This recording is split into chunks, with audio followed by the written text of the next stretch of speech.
Éxodo capítulo 6.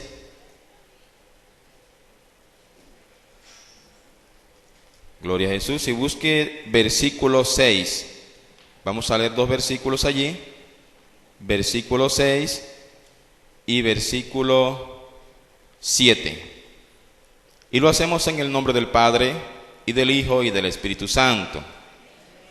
Por tanto dirás a los hijos de Israel: yo soy Jehová, y yo os sacaré de debajo de las tareas pesadas de Egipto, y os libraré de la servidumbre, y os redimiré con brazo extendido y con juicios grandes, y os tomaré por mi pueblo, y seré vuestro Dios, y vosotros sabréis que yo soy Jehová vuestro Dios, que os sacó de debajo de las tareas pesadas de Egipto. Vamos a leerlo nuevamente.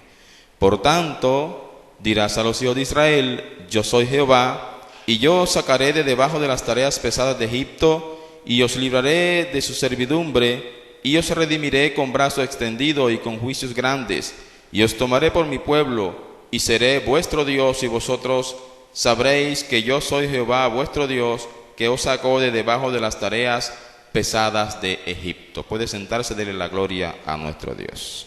En su nombre, alabado sea el Señor. Bendito sea nuestro Dios. Hoy vamos a compartir una enseñanza que la compartí hace algunos años, hace como 5 o 6 años atrás. Alabado sea el Señor, y que Dios me inquietó nuevamente a compartirla en este día. Y la he titulado Tomando la copa del Señor. Alabado sea Dios. Bendito sea nuestro Dios. Tomando la copa del Señor. A su nombre, bendito sea nuestro Dios. El pasaje que leímos se encuentra en el contexto de lo que fue el momento previo a la liberación del pueblo de Egipto, de la esclavitud, del pueblo de Israel de la esclavitud de Egipto. Porque usted y yo sabemos que hubo un momento en la historia en que el pueblo fue a parar allá siendo apenas una familia de 70 miembros aproximadamente, y que estando ya en un lapso de tiempo de 400 años ese pueblo se multiplicó, o esa familia se multiplicó y se hizo un pueblo numeroso, de tal manera que Faraón y los dirigentes de Egipto en ese momento se dieron cuenta que ese pueblo iba creciendo de manera acelerada y que era cuestión de tiempo para que el pueblo fuera un pueblo militarmente fuerte. Así que Faraón, observando que se le podía venir encima un problema al dejar de desarrollar numéricamente ese pueblo, comenzó a colocarles tareas pesadas al pueblo a fin de que se encontraran todo el tiempo ocupados, de que se encontraran todo el tiempo oprimidos, de que se fueran debilitando sus fuerzas, e incluso se dio a la tarea de exterminar a los niños que nacieran en cierta época de la historia, porque se dio cuenta de que eran mecanismos necesarios para que el pueblo no se multiplicara. A su nombre. Pero también sabemos que Dios tenía un plan, y que Dios ya estaba preparando de antemano a una familia que iba a dar a luz un niño al que llamarían posteriormente Moisés, y que Dios iba a capacitar a ese hombre, a Moisés, para hacerlo el caudillo y el salvador del pueblo de Israel de esa esclavitud. Alabado sea el Señor. Pero Dios le manda un mensaje al pueblo, y Dios le manda a decir lo que iba a hacer con el pueblo una vez lo sacara, que fue lo que leímos. Y vamos a observar que en los dos textos que leímos hay una serie de pasos que Dios demarca allí en esa escritura, y que los judíos se apoyan en esos dos textos. Actualmente, hablo de judíos de hoy, se apoyan en esos dos textos para ellos hablar de lo que se conocen hasta nuestro tiempo como 4 pilares de la salvación. Y vamos a leer versículo 6. Dice: por tanto, dirás a los hijos de Israel: yo soy Jehová, y yo os sacaré de la tierra, os sacaré de debajo de las tareas pesadas de Egipto. Entonces, el primer paso, ¿cuál es? Dios los iba a sacar de las tareas pesadas de Egipto. Es decir, ellos iban a dejar de ser extranjeros, iban a dejar de habitar en una tierra extranjera, y los iba a sacar a otro lugar. Primer paso, sacarlos de la esclavitud de Egipto. Vaya notando y vaya comparando si estos mismos pasos no se han dado en su vida y se han dado en mi vida en el plano espiritual. Un día estuvimos allá presos en el mundo, fuimos extranjeros, fuimos cautivos por mucho tiempo. Y Dios un día dijo, lo voy a sacar de la esclavitud. Amén. Lo voy a sacar de allí, de una tierra extraña. Es decir, fuimos extranjeros. Ahora dice, y os sacaré de debajo de las tareas pesadas de Egipto, dice, y os libraré de su servidumbre. Es decir, dejaremos de ser esclavos, o en ese caso el pueblo dejaría de ser esclavo. Dos cosas, dejaría de ser extranjeros, uno, dos, dejarían de ser esclavos en una tierra extraña, dominados por un rey malvado, perverso. Tercero dice, y os redimiré con brazo extendido y con juicios grandes. Redención, salvación. Es decir, quien se oponía a la ley dada por un rey, quien iba en contra de la voluntad emitida por un rey, se exponía a ser exterminado. Todos los pueblos que en un momento dado no les rendían tributo a un rey, entonces este rey levantaba un gran ejército, los dominaba y en el peor de los casos los destruía. Pero además de que los iba a sacar, además de que temporalmente los iba a dejar o les iba a quitar el yugo de la esclavitud, ahora le dice, también los voy a redimir, también los voy a salvar. No habrá enemigo que pueda pararse frente a ustedes. Van a ser un pueblo totalmente libre. Y el cuarto paso le dice, versículo 7, y os tomaré por mi pueblo y seré vuestro Dios, y vosotros sabréis que yo soy Jehová, vuestro Dios, que os sacó de debajo de las tareas pesadas de Egipto. Recapitulemos. Primero, dejarían de ser extranjeros. Segundo, dejarían de ser esclavos. Tercero, serían redimidos, nadie les podría hacer frente. Cuarto, serían pueblo de Dios. A su nombre. ¿Será que eso encaja con lo que Dios hizo con usted y conmigo? Levante la mano aquel a quien Dios lo sacó de la esclavitud de Egipto, o aquel que dejó de ser extranjero. Alabado sea Dios. Aquel que Dios le dijo, dejarás de ser esclavo. Aquel a quien Dios le dijo, te redimiré. Aquel a quien Dios le dijo, serás mi pueblo y reconoceréis que yo Jehová soy vuestro Dios. Bríndele un aplauso a Dios. Alabado sea el Señor. Bendito sea Jesús. Pero había una serie de pasos que el pueblo tenía que dar para que se llegara a esa última instancia de ser considerado pueblo de Dios. Dios le dijo a través de Moisés que tal día iba a sacar al pueblo de la esclavitud. Usted conoce la historia de las plagas que fueron derramadas sobre Egipto. Dios comenzó a oprimir de tal manera a Egipto y a Faraón que el Faraón tuvo la necesidad de dejar ir al pueblo. Y Dios le dijo al pueblo de Israel, la última gran plaga que voy a hacer descender sobre Egipto es la muerte de los primogénitos. Va a morir el primer hijo de toda familia. Es más, le dijo, hasta el primer hijo de toda bestia va a morir. Voy a matar a todo primogénito sobre la tierra de Egipto. Pero si ustedes hacen esto que les voy a decir, sobre ustedes no caerá esa plaga. Y les dijo, el día 10 del mes de Abib, el día 10, le puso una fecha, tómese cada familia un cordero. Le dio unas características, macho, de 1 año, sin defecto, es decir, examínenlo muy bien, obsérvenlo, detállenlo. Aquel que vean sin defecto, y de hecho en otros libros del Pentateuco hay unas características especiales y particulares que tenían que observar en esos animales para que fueran aceptos delante de Dios. El día 10, y lo van a guardar hasta el día 14, y el día 14 por la tarde lo van a inmolar, lo van a sacrificar. Van a recoger su sangre, van a colocar su sangre en los dinteles de la puerta, en los postes de las casas, en diferentes lugares de la casa, para que a la medianoche o a determinada hora de la noche, cuando pase el espíritu de muerte sobre la tierra de Egipto, ese espíritu vea la sangre y no toque a los primogénitos de la tierra de Israel, o del pueblo de Israel, porque no podíamos hablar todavía de tierra de Israel. Bendito sea Dios. Ellos lo hicieron así, tal cual como Dios se lo dijo. Esa noche el espíritu de muerte pasó Los primogénitos de Egipto murieron, incluido allí el hijo de Faraón. Faraón no pudo soportar el dolor y dijo: váyanse de aquí. Dio la orden para que el pueblo saliera. Todos fueron libertados esa noche. Alabado sea el Señor. Y Dios le mandó decir al pueblo: a partir de hoy, o mejor, cuando hayáis entrado a la tierra que Jehová vuestro Dios os prometió, cuando ya estén establecidos en la tierra de Canaán, a donde ustedes van, cada año van a celebrarme esta fiesta, la fiesta de la Pascua, en conmemoración, es decir, como un recordatorio, como una remembranza, como una fiesta solemne, celebrando el día en que fueron libertados de la esclavitud de Egipto. Es decir, le estableció esa fiesta como algo solemne que todos los años debían celebrar cuando estuvieran en la tierra de Canaán. A su nombre, a su nombre. Y así lo hicieron, con algunos inconvenientes, porque por algunos lapsos de tiempo el pueblo, aunque se estableció en Canaán, dejó de celebrar la fiesta. Y tuvo Dios que levantar a unos reyes, específicamente como a Ezequías en un momento dado, a Josías, quien de hecho comenzó a celebrar la Pascua con todo lo que Dios había demandado, pero el pueblo comenzó a celebrar esa Pascua.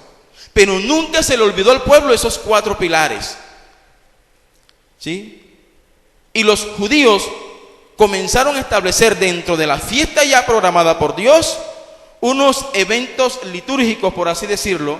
Es decir, comenzaron a agregarle ciertas ceremonias a esa fiesta. Alabado sea el Señor. Y Dios nunca les cuestionó eso, ¿verdad? Porque de pronto en nada violaba lo que Dios estaba estableciendo. Alabado sea el Señor. Y una de las 4 cosas que establecieron, o una de las cosas que establecieron en esa fiesta, fue que comenzaron a comer la Pascua en diferentes pasos, de tal manera que establecieron incluso antes de la fiesta de la Pascua, comenzaron a celebrar una fiesta que hasta el día de hoy se le conoce como la cena del Ceder o la cena prepascual, una cena que se consume antes del día de la Pascua. Y en esa cena del Ceder o la cena prepascual, ellos comenzaron a conmemorar los 4 pasos que encontramos en capítulo 6, versículos 6 y 7. 4 pasos: la salida de Egipto, ¿verdad? El hecho de que Dios lo haya quitado de la esclavitud, de la servidumbre, la redención y el momento en que Dios lo convertiría en pueblo suyo y Dios le establecería su reino sobre la tierra. 4 cosas. Así que la cena del Ceder comenzaron a celebrarlo ellos en 4 pasos. En cada uno de los pasos consumían pan y consumían vino, de tal manera que en la cena del Ceder realmente no se consumía una sola copa, se consumían 4 copas. Bendito sea el Señor. Y esas 4 copas representan cada uno de esos pasos.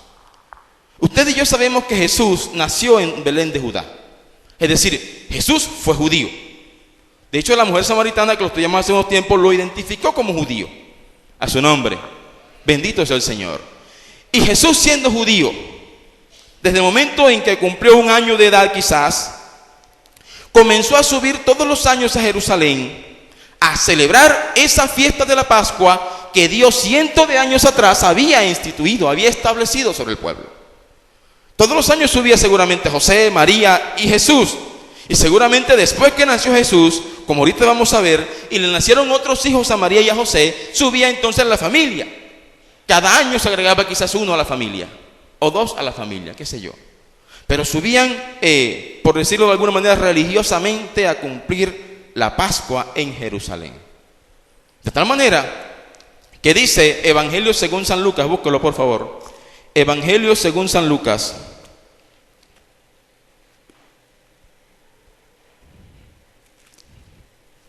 Alabado sea Jesús. Busque capítulo 2 del Evangelio de Lucas. Gloria al Señor.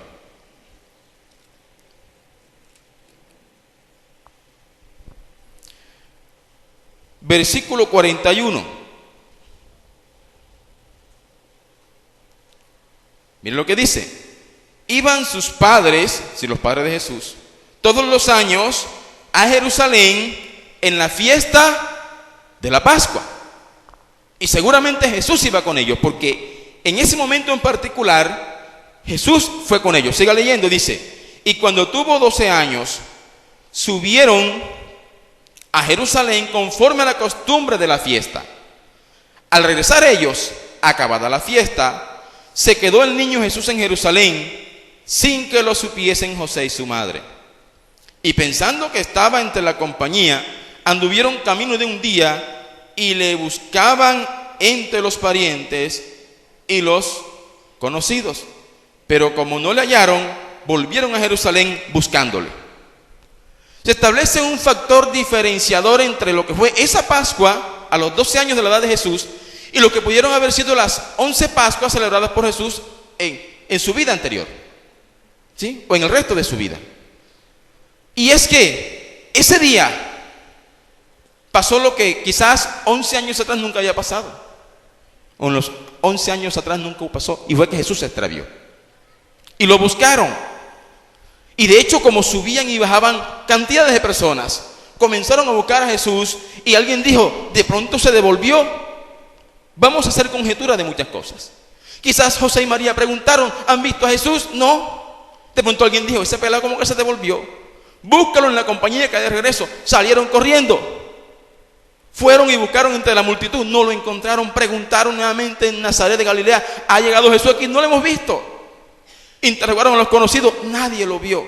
Se regresaron entonces nuevamente a Jerusalén. Y comenzaron a emprender otra vez la búsqueda en Jerusalén. Alabado sea Dios. ¿Por cuántos días se extravió Jesús? Dice, versículo 46. Y aconteció que 3 días después le hallaron ¿dónde? En el templo, sentado en medio de los doctores de la ley y oyéndoles y preguntándoles. Y todos los que le oían se maravillaban de su inteligencia y de sus respuestas. Oiga, ¿qué hacía Jesús allí? La pregunta. Y llama la atención el hecho de que José y María lo buscaron por todas partes. Y el último lugar a donde se les ocurrió ir fue al templo. Yo no sé qué pasó allí. Si fue que a María se le olvidó cuando el ángel le dijo, este será llamado Hijo de Dios. No sé. Ahora, además de eso, parece que se les olvidó otra cosa. La tradición judía, y digo la tradición porque es posible que en la ley judía nada lo diga, pero el Talmud judío que marca y que encierra ese conjunto de tradiciones, establecieron los rabinos judíos que todo niño debía ser evaluado a los 12 años de edad. ¿Y en qué consistía esa evaluación? Le iban a preguntar la Torá, la ley, los 5 primeros libros de la Biblia. No solamente debía comprenderlo, debía memorizarlo. Imagínense una persona recitando Génesis, Éxodo, Levítico, Número y Deuteronomio. Eso lo hacía cualquier niño judío de 12 años, o debía hacerlo. A los 12 años él era presentado en el templo. Los judíos, los sabios de la época debían evaluarlo. Y él debía estar en capacidad no solamente de recitarlo, sino de responder a las preguntas que le hacían. Por eso allí dice que estaba sentado entre los doctores de la ley y se maravillaban no solamente de sus preguntas, sino también de sus respuestas. Mire, algo impresionante, un niño de 12 años. ¿Qué sucedió entonces cuando llega María y José? Lea versículo 48. Cuando le vieron, se sorprendieron y le dijo a su madre, hijo, ¿por qué me has hecho así? He aquí tu padre y yo te hemos buscado con angustia. Entonces él les dijo, ¿por qué me buscabais? ¿No sabíais que en los negocios de mi padre me es necesario estar? ¿Por qué le respondió de esa manera? Porque parece que a José y a María se les había olvidado que a esa edad Jesús debe estar allí sentado. Pero a Jesús no se le había olvidado. Él solito fue y se sentó, evalúenme, pregúntenme, aquí estoy dispuesto a responder. Ustedes no sabían, ustedes no se acordaban que en los negocios de mi padre me es necesario estar. Es decir, lo que un niño quizás a su edad hubiera hecho de manera obligada, él lo hizo de manera voluntaria. Él fue, evalúenme, pregúntenme, bendito sea el Señor en el templo. Mire, tremenda enseñanza lo que nos da Jesús, hasta siendo un niño de 12 años de edad. Es decir, lo que otros tenían como una costumbre, él lo tenía como algo que lo llenaba de pasión hacia las cosas de Dios. A su nombre, bendito sea Dios. Mire qué ejemplo nos da el Señor. Ojalá que el venir aquí hoy domingo sea para nosotros más que una simple costumbre. Sea un motivo de gozo. Y no sea necesidad que nadie me esté diciendo hay que ir. Que nadie me esté diciendo, tienes que estar allá. No, que yo solo pueda tomar la decisión de llegar allí y decir, en los negocios de mi Padre me es necesario estar. Su nombre, bendito sea el Señor. Por eso Él dijo, cuando lavaba los pies de sus discípulos, ejemplo os he dado. Y dígame si Jesús no dio ejemplo en todos los aspectos. Ejemplo os he dado, para que así como yo hice, vosotros también hay. Y aunque en ese momento se refería al acto de lavar los pies, mi hermano nos dio ejemplo en todos los aspectos de la vida. A su nombre, brinden un aplauso al Señor.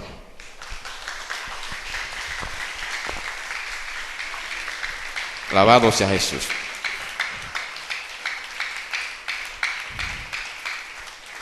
Y seguramente no fue esa la última Pascua que Jesús fue. Seguramente a los 13 años fue a los 14 años, a los 15 años, y durante toda su vida, año tras año, cumplió a cabalidad lo que la ley le establecía a él como buen judío. Alabado sea el Señor. Pero, cumplidos aproximadamente a los 33 años de edad, Jesús subió a celebrar otra Pascua, que también tendría un factor diferenciador. Si años atrás, si durante los 32 años anteriores, él había, como cualquier judío, comido de aquel cordero inmolado, sacrificado, si como cualquier judío lo había comido de las hierbas amargas, si como cualquier judío, él había, alabado sea el Señor, hecho todo conforme al rito de la ley, esa Pascua en particular, a sus 33 años, marcaría la diferencia, porque ya en esa Pascua, él no iba a comer un cordero. Él iba a tomar el lugar de cordero. Y se iba a cumplir en Jesús lo que Juan dijo cuando 3 años atrás, aproximadamente a los 30 años de edad, justo antes de que Jesús iniciara su ministerio, Jesús vino al Jordán y Juan lo vio, y Juan recibió en ese momento la revelación y dijo, he ahí el Cordero de Dios que quita el pecado del mundo. Entonces, ese año Jesús subió con sus discípulos. Alabado sea Dios. Y quiero que busque Evangelio según San Juan capítulo 13. Evangelio según San Juan capítulo 13. Bendito sea nuestro Dios. Alabado sea Jesús. Versículo 1 en adelante dice, antes de la fiesta de la Pascua, sabiendo Jesús que su hora había llegado para que pasase de este mundo al Padre, como había amado a los suyos que estaban en el mundo, los amó hasta el fin. Y cuando cenaban, mire, y habla de antes de la fiesta de la Pascua, es decir, ¿qué cena estaba celebrando Jesús allí? La cena del Ceder, la cena prepascual, la noche antes de que realmente se debía comer el cordero. Él llamó a sus discípulos, era una cena de compañerismo, era una cena de comunión, porque la Pascua como tal, ¿sabe quiénes la comían? En familia. Pero esa cena en particular, Jesús llamó a sus discípulos, a sus amigos, a los que durante 3 años fueron sus compañeros de ministerio, a esos que un día envió de 2 en 2 y les dio autoridad para hollar serpientes y escorpiones, a aquellos que le dio autoridad para reprender a los demonios, para libertar a los cautivos, para sanar enfermos, a esos los llamó, a los que estuvieron con él. Y dice otro evangelio, y envió a uno a cierto lugar y dijo, ve y habla con tal señor y dile que él envía para que tú le des o le prestes o le habilites un aposento alto, porque es necesario que allí él coma la Pascua con sus discípulos. Y ese hombre le cedió ese espacio. Se sentaron a comer el ceder, y aunque los evangelios no lo narran, dicen algunos teólogos, Jesús tomó las 4 copas y comenzó paso a paso a cumplir con el ritual del ceder. Pero en esos 4 pasos que Jesús comenzó a cumplir, Jesús comenzó a darle ya no una connotación propia de la ley, ya no una connotación propia de la historia del pueblo de Israel, porque la costumbre era hablar de la salida del pueblo de Egipto.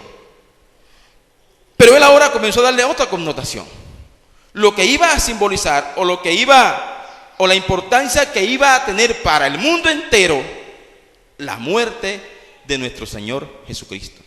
Es decir, Él comenzó a decir, este pan representa mi cuerpo, esta copa representa, o este vino representa mi sangre.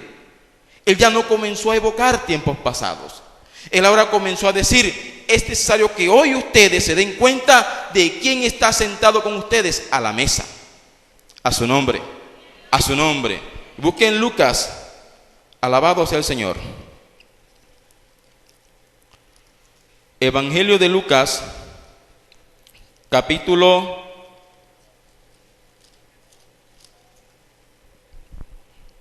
22.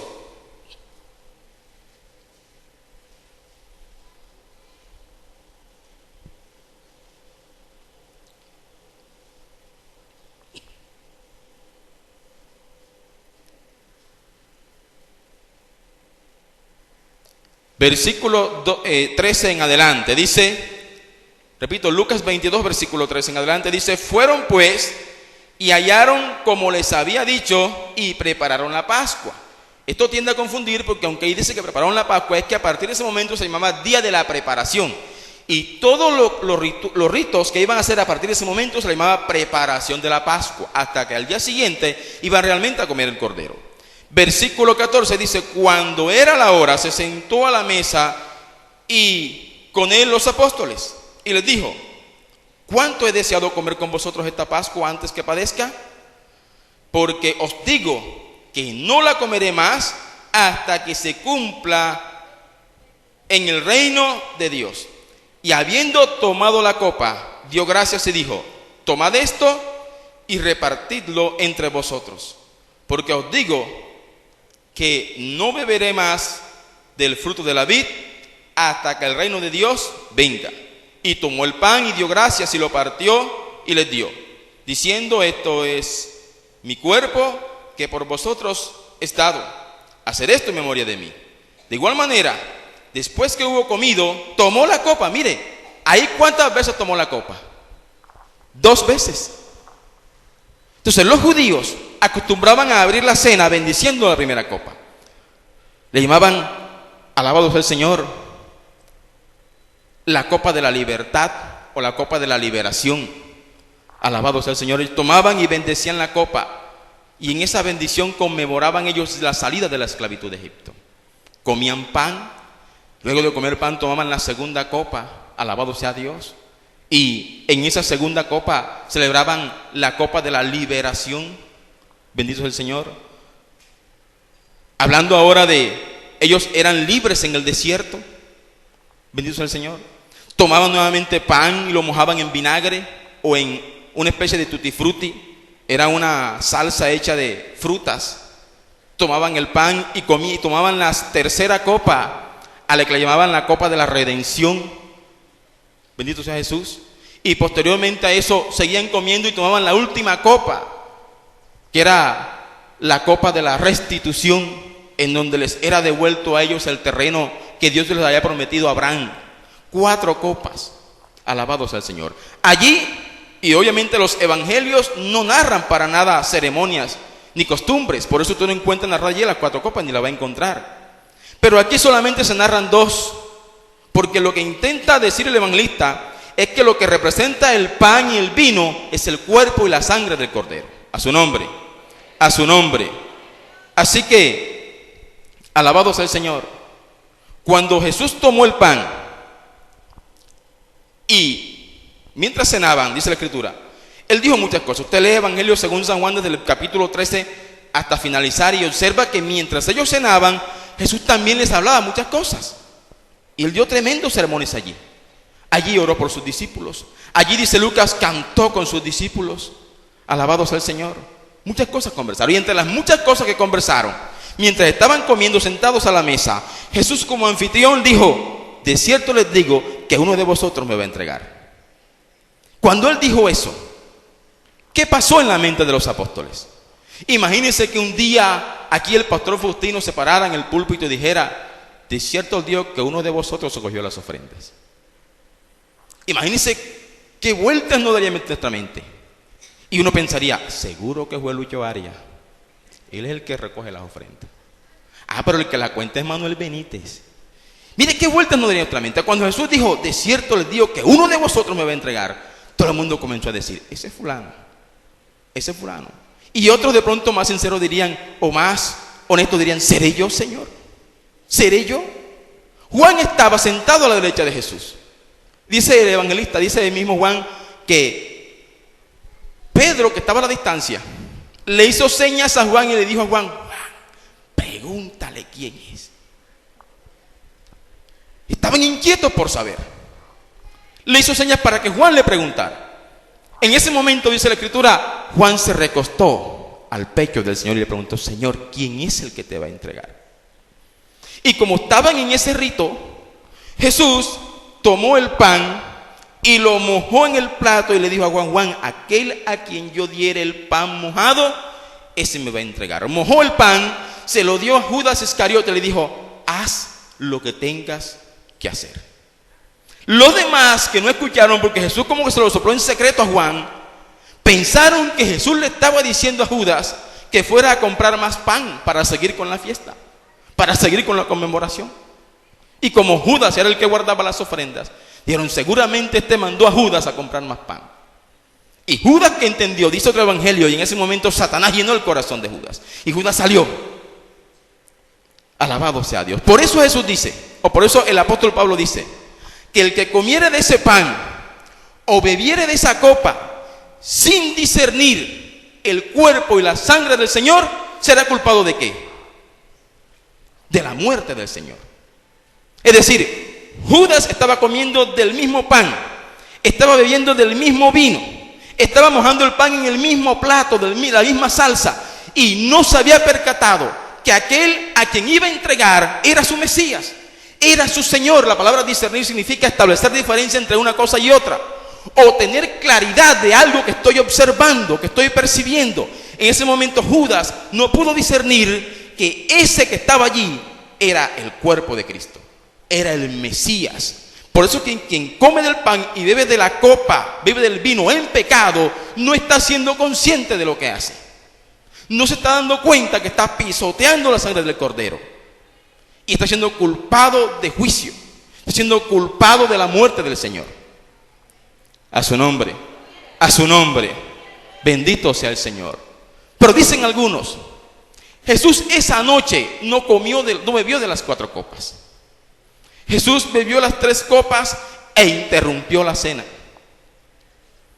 Y se fue a un lugar a orar.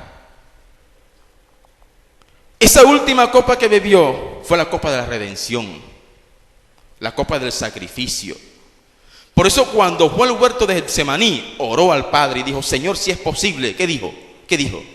Pasa de mí esta copa, pasa de mí este momento, pasa de mí este evento, porque él sabía que esa copa representaba su sacrificio, su muerte.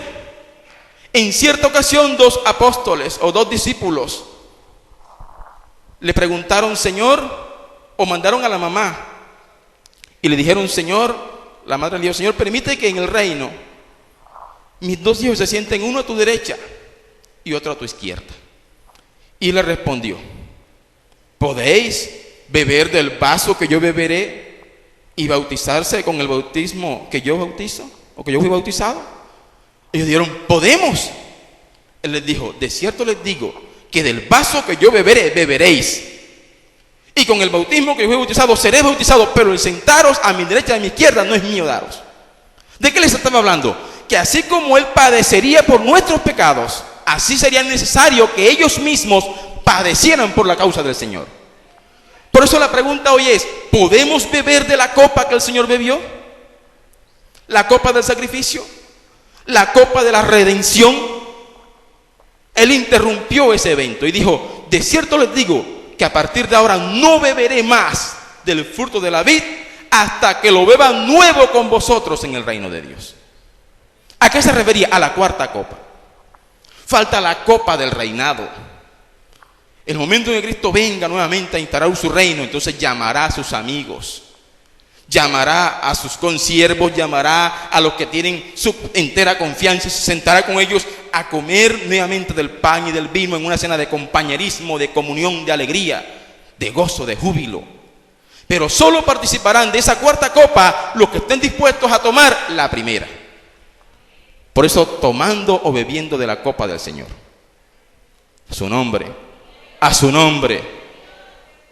Alabado sea Jesús. Y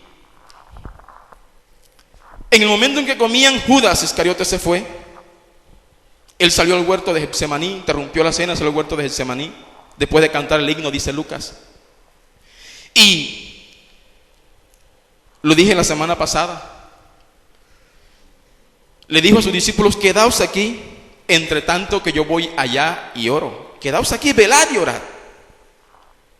Fue, al cabo de un rato vino y los halló durmiendo. Les exhortó, los despertó, le dijo: ¿no habéis podido velar conmigo una hora? Los volvió a levantar. Los dejó orando y se fue nuevamente. Dice la Escritura, como a distancia de un tiro de piedra. Vino nuevamente y los encontró como dormidos. En 2 o 3 ocasiones hizo lo mismo, hasta que llegó el momento en que Jesús se cansó. Bueno, duérmanse ya. ¿Qué caso tiene? Pero la expresión que les reiteró fue: velad y orad para que no entréis en tentación. El espíritu de la verdad está dispuesto, pero la carne es débil. Y Jesús sí pasó la noche en vigilia orando allí.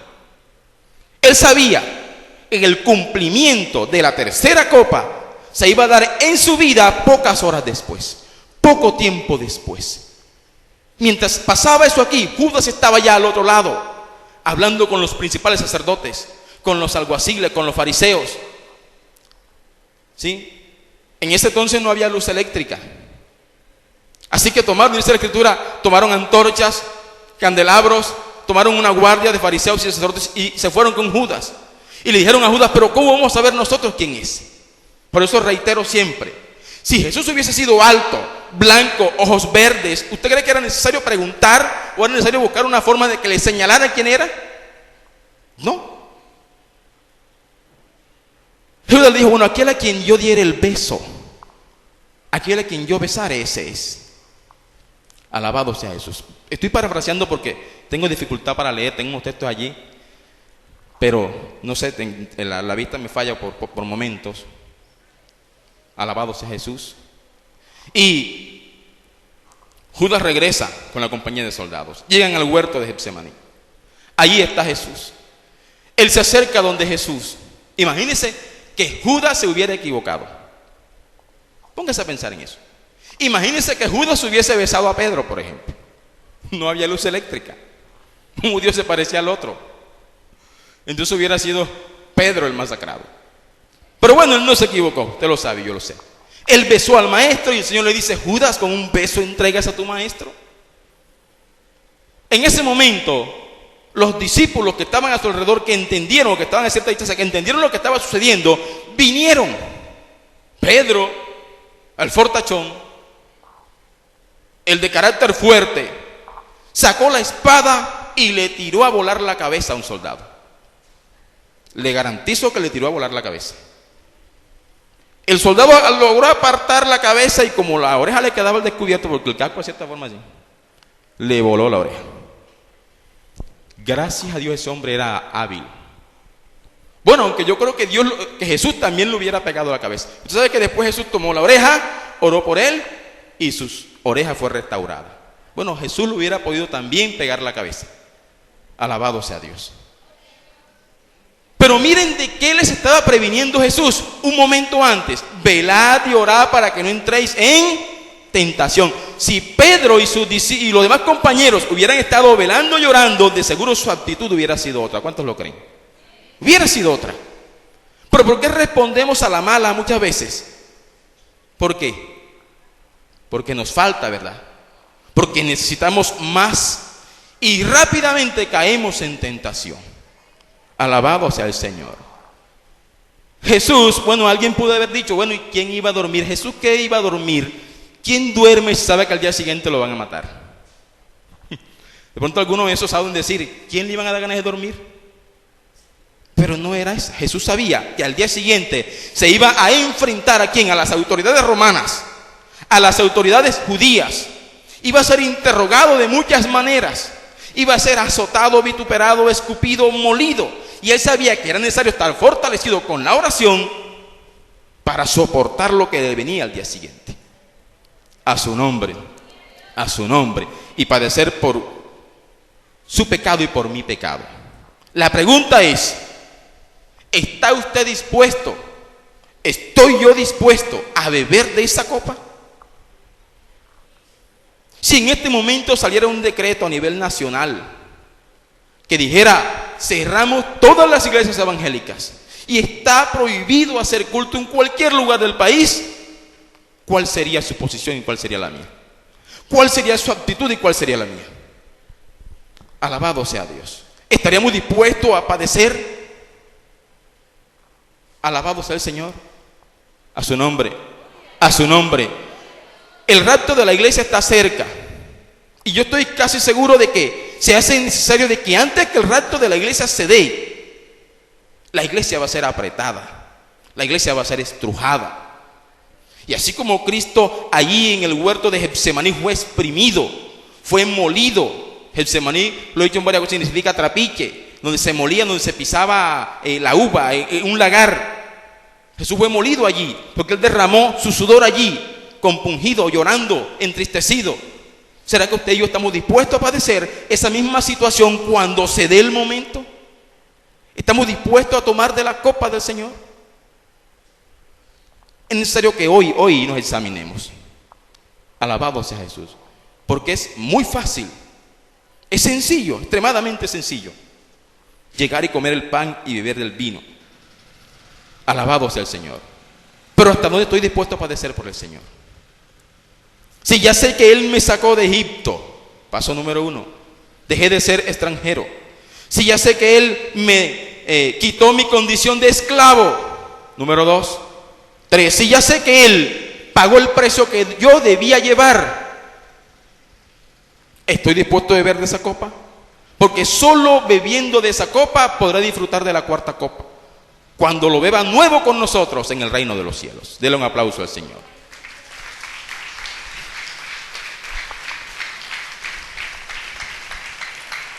Alabado sea Dios. Busque, por favor,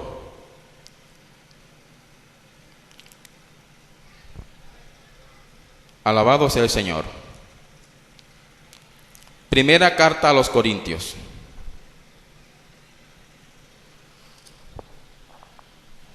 Capítulo 5. Primera carta a los Corintios, capítulo 5.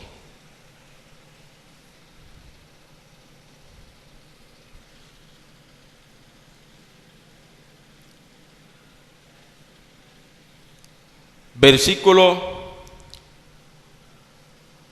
6 en adelante. Esto es un caso particular tratado por Pablo en la iglesia de Corinto, pero que lo vamos a traer nosotros hoy a nuestra vida espiritual. Dice versículo 6 en adelante: no es buena vuestra jactancia. ¿No sabéis que un poco de levadura leuda toda la masa? Limpiaos pues de la vieja levadura, para que seáis nueva masa sin levadura como sois, porque nuestra Pascua, que es Cristo, ya fue sacrificada por nosotros. Así que celebremos la fiesta no con la vieja levadura, ni con la levadura ni con la levadura de malicia y de maldad, sino con panes sin levadura, de sinceridad y de verdad. Esa debe ser nuestra condición, esa debe ser nuestra actitud, una actitud de sinceridad y de verdad. A su nombre, a su nombre. Estamos en un tiempo complicado para la iglesia. En cualquier momento suena la final trompeta. Hay cosas por cumplirse. Y yo creo que una de esas cosas es que la iglesia va a ser oprimida. Entonces, si no estamos preparados, vamos a cometer los mismos errores que cometieron los discípulos por no estar preparados en el huerto de Getsemaní, por no alimentarse en el huerto de Getsemaní. Mire que un momento atrás estaban celebrando la cena, todos felices en comunión. Alabado sea Dios. Pero un momento después estaba Pedro con la espada en la mano.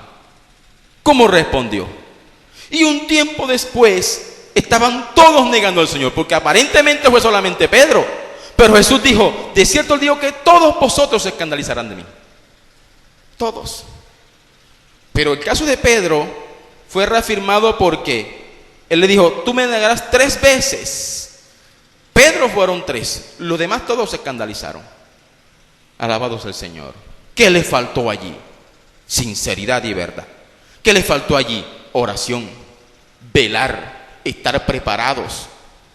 Era fácil tomar la copa, era fácil comer el pan, era fácil meter el pan en el vinagre. Alabado sea Dios. Pero cuán difícil es enfrentarnos a la realidad. Es de esa forma que tenemos que estar preparados para afrontar un mundo que está al acecho de la iglesia.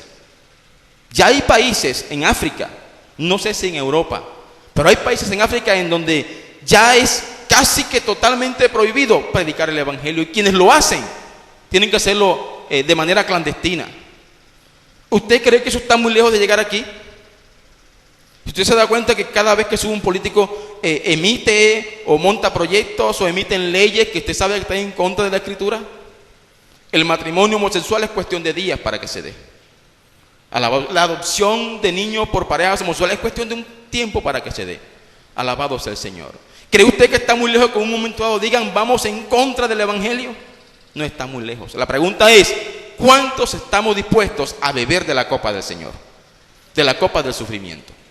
Eso es lo que diferencia a la iglesia cristiana del resto de denominaciones, del resto de religiones, en que estamos dispuestos a padecer, si es necesario, por la causa del Señor. Por eso les dijo, de la copa, le dijo a esos dos, de la copa que yo bebo, vosotros beberéis. Ellos sabían que estaban dispuestos, pero el darles ese puesto no es mío darlos.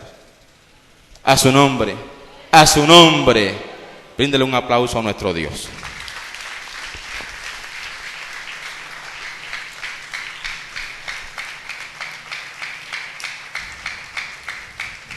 Gloria a Dios. Primera carta a los Corintios, busque por favor. Capítulo 11.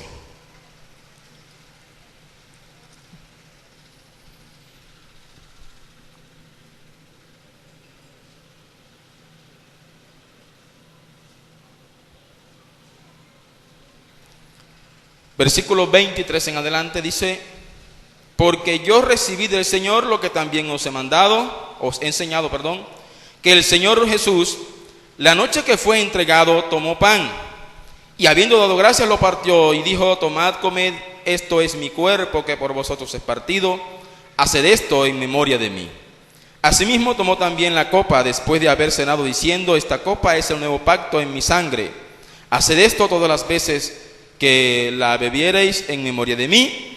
Así pues, todas las veces que comiereis este pan y bebiereis esta copa, la muerte del Señor anunciáis hasta que Él venga. Siga leyendo: de manera que cualquiera que comiere este pan o bebiere esta copa del Señor indignamente, será culpado del cuerpo y de la sangre del Señor. ¿Sabe qué dijo Jesús cuando cenaban? Él dijo: uno de vosotros me va a entregar, mas hay de aquel que entrega al Hijo del Señor. Estoy parafraseando. Mejor le fuera a ese hombre no haber nacido. Y ese hombre tomó del pan y de la copa indignamente. ¿Y quién fue culpado de la sangre del Señor? Judas Iscariote. Él fue. Y fue tanto la amargura que le produjo, que no tuvo ni siquiera el valor suficiente para devolverse y pedirle perdón al Señor. Se ahorcó. Mejor le fuera. ¿A dónde fue Judas? Fue condenado. Fue condenado. Y sabe que el mundo sabe eso. Aún el mundo no cristiano sabe eso. Porque películas han hecho de Judas. Documentales han hecho mucho de Judas. Y nadie dice de Judas nada bueno. Alabado sea el Señor. Entonces, nosotros participamos del pan y de la copa cada mes. De hecho, algunas iglesias del concilio hoy lo están haciendo. Bendito sea Jesús. Y de pronto hemos aprendido a celebrar el ritual, ¿verdad? Y nos hemos acostumbrado a celebrar el ritual. Y de hecho, el mundo católico se ha acostumbrado a que cualquiera va y come de él. La Eucaristía, que le llaman ellos. Pero pocos están siendo capaces de discernir, de diferenciar lo que realmente aconteció en ese momento. Alabado sea el Señor. Cualquiera que comiere indignamente, es decir, alguien que no está dispuesto a pasar o a tomar la copa del Señor. A su nombre. Hemos olvidado que el Evangelio tiene también su cuota de sacrificio. Amén. Su cuota de sacrificio. Y ya no podemos seguir viviendo un evangelio facilista. ¿Cierto? Es un evangelio sin los elementos que Cristo mismo le dio. Sacrificio, entrega, devoción. Alabado sea el Señor. Solo los que hagamos eso podremos disfrutar de esa cuarta copa en el reino del Señor. Bendito sea nuestro Dios. Y terminamos leyendo. Busque Evangelio según San Juan. Evangelio de Juan.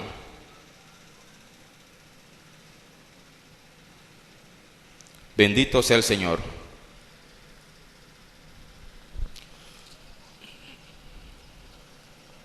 Alabado sea Jesús.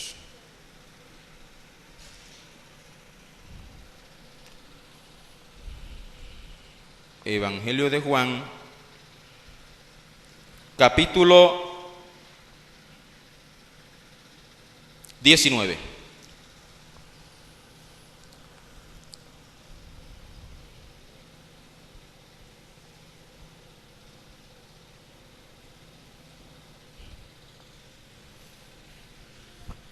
Alabado sea el Señor. Capítulo 19 del Evangelio de Juan. Versículo 31 en adelante dice: entonces los judíos, por cuanto era la preparación de la Pascua, a fin de que los cuerpos no quedasen en la cruz en el día de reposo, pues aquel día de reposo era de gran solemnidad, rogaron a Pilato que se les quebrasen las piernas y fueron quitados de allí. Vinieron pues los soldados y quebraron las piernas al primero y asimismo al otro que había sido crucificado con él. Mas cuando llegaron a Jesús, como le vieron ya muerto, no le quebraron las piernas. Pero uno de los soldados le abrió el costado con una lanza y al instante salió sangre y agua. ¿Cómo mandó Dios o qué mandó Dios hacer al pueblo de Israel mientras estaba en Egipto? Que tomaran el cordero, lo degollaran y tomaran ¿qué? Su sangre. Si Jesús o si a Jesús le hubiese pasado lo mismo que los otros dos y sus piernas hubieran sido quebradas, su sangre no habría sido del todo derramada. Así que quebraron las piernas de uno, quebraron las piernas del otro, lo explicaba la semana pasada, el peso de todo el cuerpo comenzó a caer, el tórax comenzó a comprimirse y la persona tiende a morir de ahogo o de un infarto. Alabado sea Dios. Jesús, cuando llegan donde Jesús a quebrar las piernas, observan que Jesús ya está muerto. La guardia decide entonces traspasar su costado. Era necesario que su costado fuera traspasado, para que su sangre fuera derramada. Sin el derramamiento de la sangre no hubiera redención de pecados. Él se dispuso: Señor, si es posible, pasa de mí esta copa, pero no se haga mi voluntad, sino la tuya. ¿Cuál era la voluntad de Dios? Derramar su sangre.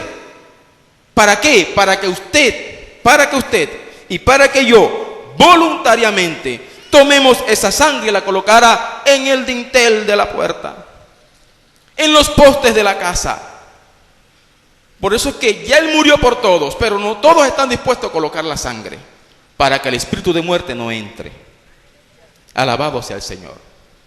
Derramó su sangre, dice Juan, el que lo vio, si usted sigue leyendo, dice Juan, y el que lo vio da testimonio de eso, es decir, yo fui testigo para que se cumpliese la escritura, no fue quebrado hueso suyo.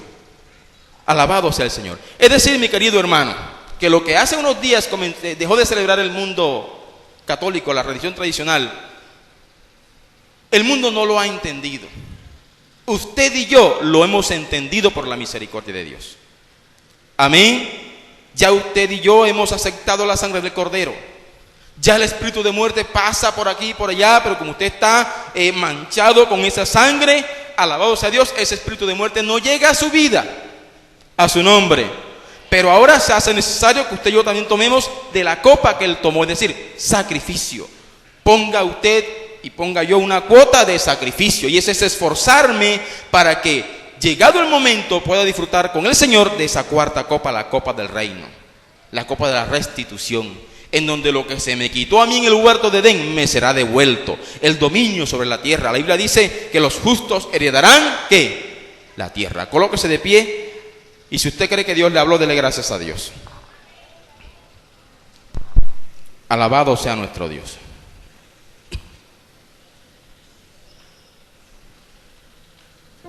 Y haga usted allí una oración personal a Dios. Alabado sea. Y dele gracias a Dios. Creo yo, tenemos que darle gracias a Dios hoy, porque ya Dios nos sacó de una tierra extraña. Bendito sea Jesús. La Biblia enseña que, siga usted orando allí, la Biblia enseña que en cierta ocasión, después que Él mandó a 70 varones a predicar, les dio autoridad para hacer de todo tipo de señales, los discípulos vinieron gozosos. Le dijeron: Señor, aún los demonios se nos sujetan en tu nombre. Jesús le dijo: no os regocijéis de que los demonios se os sujeten. De cierto digo que yo mismo veía a Satanás caer del cielo como un rayo.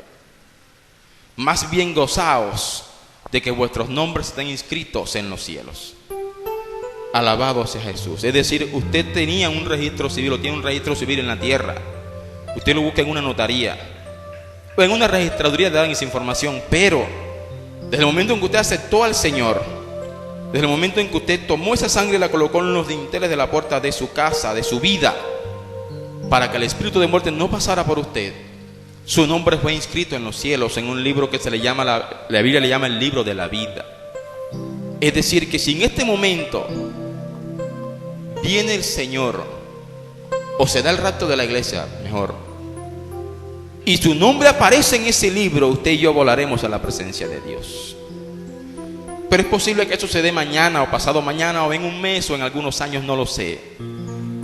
Cuantos días pasen, usted y yo tenemos que poner una cuota de sacrificio para buscar a Dios, para acercarnos al Señor, beber de la copa que Él bebió. Alabado sea Jesús. Y su nombre inscrito en el libro de la vida le da derecho a usted a unos beneficios. Seguramente si se pudiera sacar un registro civil en el cielo, si su nombre está en ese libro, usted tiene un registro civil allá. Por eso el apóstol dice que nuestra ciudadanía está en los cielos. Bendito sea nuestro Dios. Si aún usted cree que su nombre no está anotado en ese libro, es necesario que hoy dé ese paso de fe para que Dios anote ese nombre o su nombre en ese libro tan especial. Porque la Escritura dice que un día vendrá un juicio ante el gran trono blanco, en donde comparecerá mucha gente, ricos, pobres, grandes, pequeños. Y dice la Escritura que el que no se halló inscrito en ese libro fue lanzado a un lago de fuego. Bendito sea Dios. Hoy es necesario que hoy tu nombre se escriba en ese libro. Bendito sea el Señor. Siga orando, iglesia, por favor. Yo le voy a pedir a los que nos visitan en este día que, si por primera vez llegó a este lugar, y si su vida en este día necesita del Señor, si usted sabe que necesita del Señor, en un acto de fe pase a este lugar, por favor.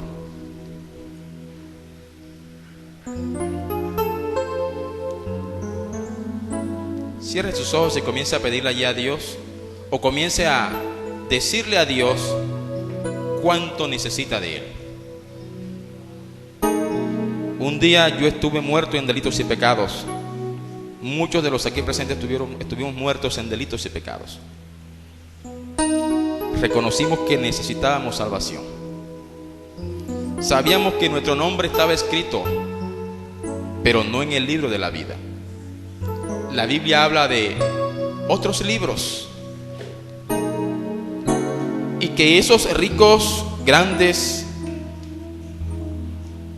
que esos pequeños fueron juzgados según las cosas que estaban escritas en esos libros, según sus obras.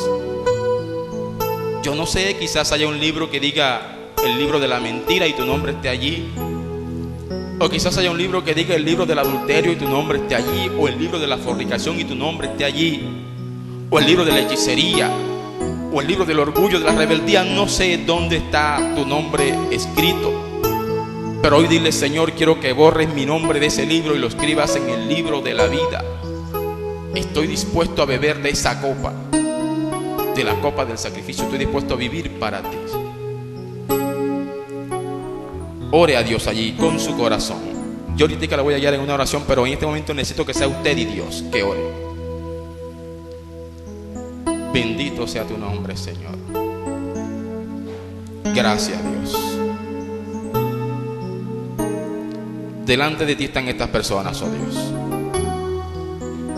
Yo sé que esta oración que ellos hacen hoy se escucha en algún lugar en los cielos, Dios. Tú escuchas esa oración, Dios. Tú miras cuán sincera es esa oración. Sé propicio en este día, Señor. Te lo pedimos en el nombre de Jesús. A cada uno de ellos, y conforme sea la disposición de sus corazones, hoy puedan ser justificados, Dios, por la sangre del Cordero.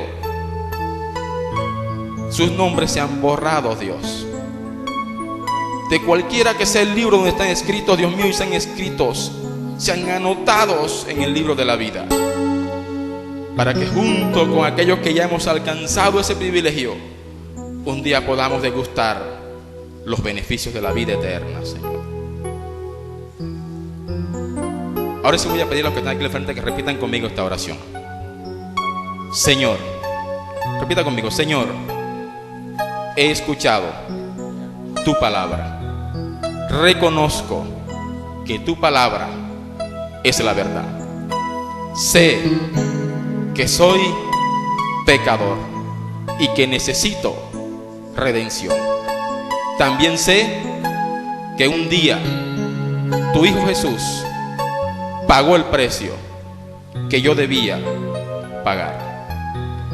Hoy te pido que me ayudes a tomar la sangre que fue derramada y a colocarla en la entrada de mi corazón, para que el espíritu de muerte no pase por mi vida. Señor, yo te pido que borres mi nombre de los libros de la muerte y lo escribas en el libro de la vida en los cielos, para que un día yo pueda volar cuando tú vengas por tu iglesia. Gracias, Señor. Amén. Ahora yo voy a orar por ustedes. Manténgase allí. Señor, te doy gracias por estas vidas, oh Dios, que han pasado a este lugar. Yo no puedo ver más allá de lo físico, pero tú miras el corazón, Dios. Yo no puedo ver más allá de lo que está pasando en el día de hoy, pero tú miras el pasado y miras el futuro de ellos. Toma sus vidas en este día, Señor, y que tu Espíritu Santo comience a posarse sobre ellos, Dios, por tu misericordia. Dios, en el nombre de Jesús, que haya en sus corazones, Dios, verdadera comunión a partir de hoy, y que estén dispuestos a beber de la copa que tu Hijo amado Jesús bebió, a poner una cuota de sacrificio, Señor. Dios, en el nombre de Jesús, sé propicio a ellos, oh Dios. Sé propicio a ellos, Señor, que puedan beber de ese vino que fue tu sangre, Señor, derramada. Padre, en el nombre de Jesús. Dios, en el nombre de Jesús. Señor, en el nombre de Jesús, haya salvación, haya salvación, haya salvación, Señor, en este momento sobre su vida, Dios. No importa cuántas experiencias, no importa cuánto tiempo haya pasado, no importa cuántas costumbres vividas, hoy hay salvación sobre su vida, Señor, si tu sangre es colocada en la puerta de su corazón, Dios. Padre, en el nombre de Jesús, en el nombre de Jesús, tu palabra enseña que por tu sangre, por la sangre derramada en el madero, fuimos limpiados.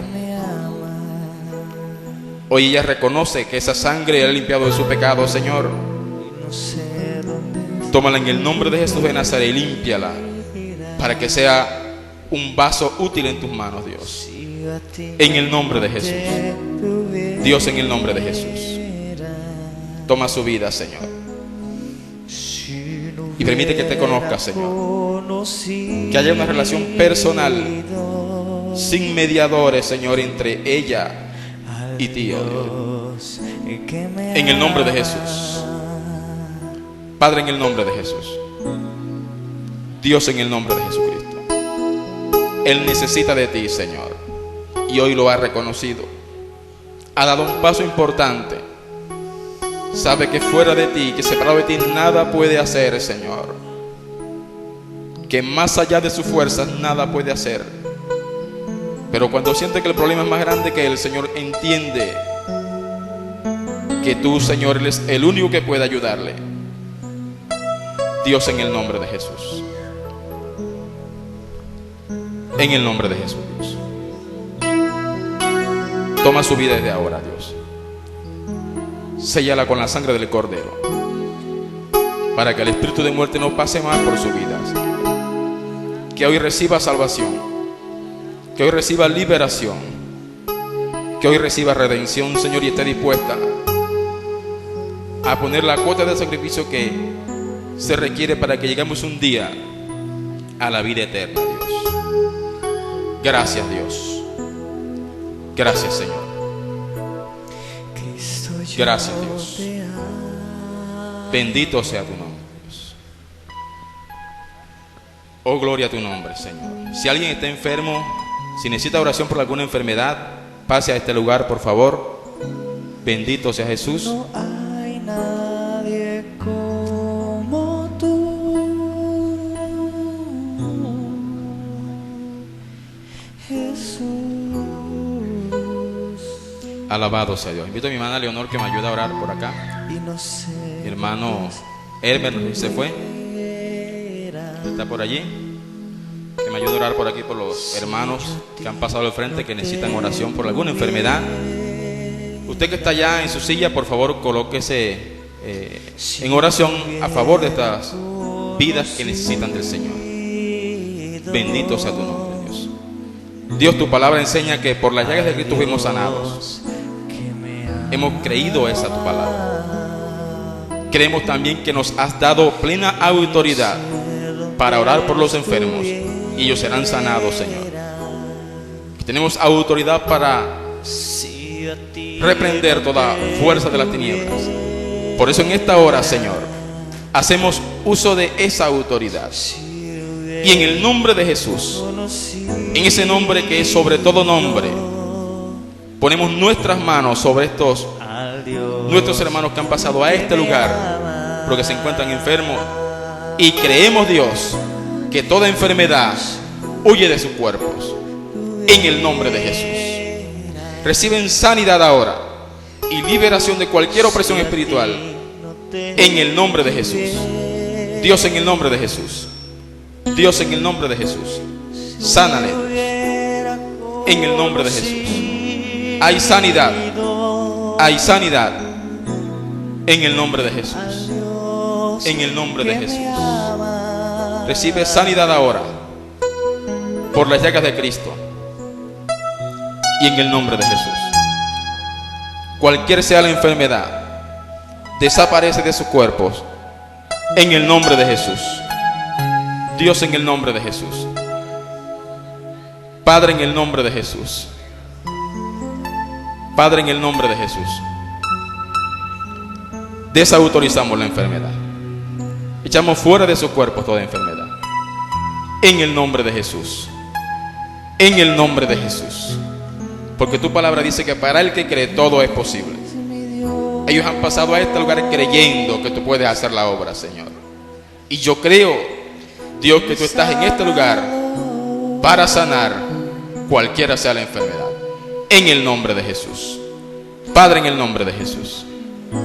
Dios, en el nombre de Jesús. Señor, en el nombre de Jesús.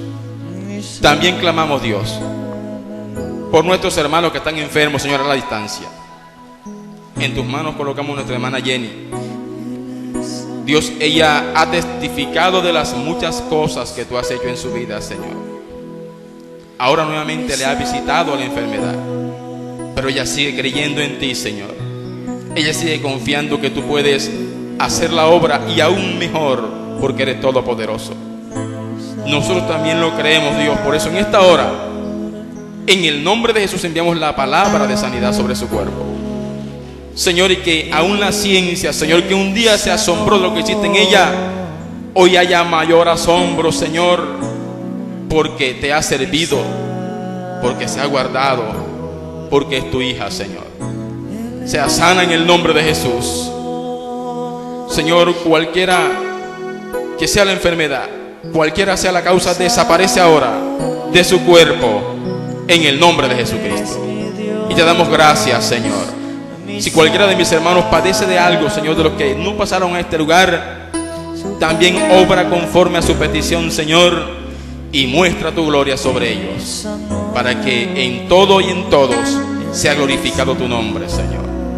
Gracias, Dios, en el nombre de Jesús. Muchas gracias, Señor. Gracias, Dios. Brinden un aplauso al Señor y siéntese creyendo que Dios ha hecho algo especial.